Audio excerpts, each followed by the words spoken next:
Yes.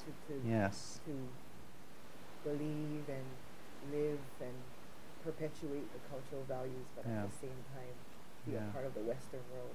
Yeah. And To meld it the is a two. delicate balance, Yeah. but we know that taking care of the environment is something that Hawaiians would always Yeah, it's the have, foundational yeah, stuff. yeah, that we're going to take care of what takes care of us.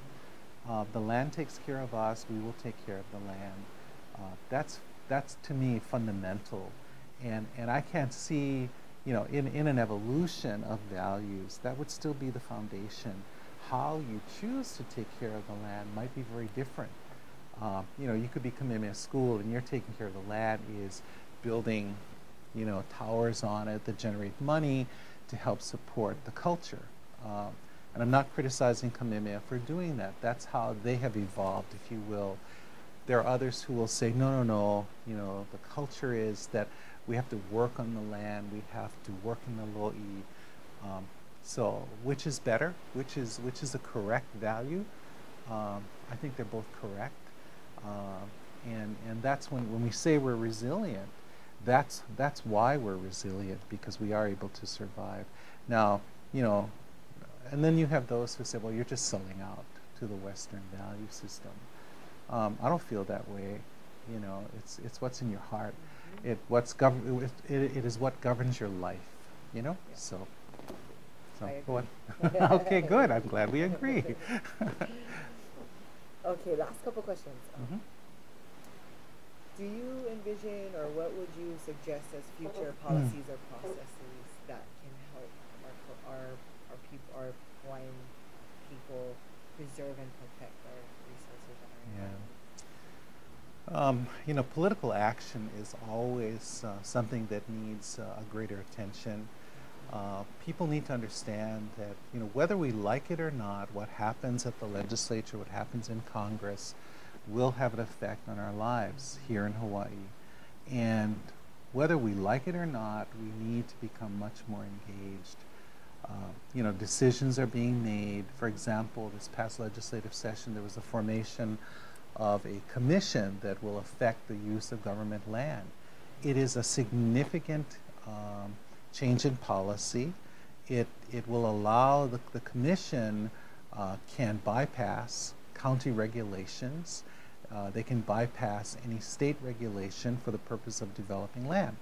Now, that's awful. Awful for various reasons. One, there's a whole safety issue when you ignore building regulations. So, OHA was not as aggressive in opposing that as it could have been this past session. But where we are now is the community needs to really understand that this will have far-reaching impacts on the use of ceded lands even, because there's been a real move towards, okay, if we're not going to use the land for schools because communities have shifted, and we're going to close schools like Lili'uokalani Elementary School. Most of those schools are built on ceded lands. And when you say, well, we're going to close it, we're going to use the land for something else, you never hear governments say, oh, okay, we're going to give it back, we're going to put it back in the inventory of land. No, we're going to use it for some other purpose, like building a tower or whatever. That will have an impact on Native Hawaiians. And so, I think we need to become much more engaged. And when I say that, I think we at OHA are in a place where letting the community know. I think our reach has been just too narrow. We don't do enough to let the entire Hawaiian community know what's going on and issues that people need to stand up and pay attention to. So those are some.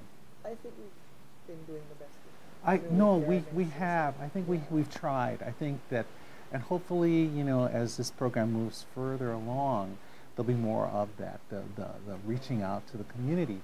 And, we have a lot of non-Hawaiians that are very, very supportive of what we do. And so we need to pay attention to that and actually take advantage of it as well. Yeah. Last question? Okay, so last question. What's your vision for the future benefiting from this project? I think HLID has the opportunity to really set a tone for how mitigation is handled. but it's dangerous to proceed in a vacuum. It's not so much, or it is not only correcting the problems that arose as a result of constructing the freeway. That's not all of it. It's really educating the community that, you know, if government is going to proceed on a project that is on shaky ground in terms of the community, then, you know, there will be consequences, there will be costs involved. And millions of dollars have been pumped into the project already, and millions more will be spent before the mitigation is completed. In a way, that is a lesson that everybody needs to understand, that yes, the government only gave us the money to mitigate this because of all the controversy. You know, please, let's not think that they're going to be so benevolent to say, oh, well, we messed up your land and we ruined two valleys, and here's a few $1 million to fix it. That's not going to happen. So people need to pay attention. And I think the lesson learned here is if we are successful in mitigating some of these impacts, which, you know, I mean, we'll do the best we can. I'm sure that you and the folks up at HLID will do the best you can. But people, the community needs to understand what it is that you're all doing. And so I think that doing this video and doing further outreach, not just with the working group, and we're always a little gun shy, you know, because our community can be so brutal. Nobody wants to do community meetings because they're afraid that people will start yelling at us, you know, and believe me, in the 10 years I've been here, I've been yelled at many times. But it's the way we get the word out, and I think that's really, really important.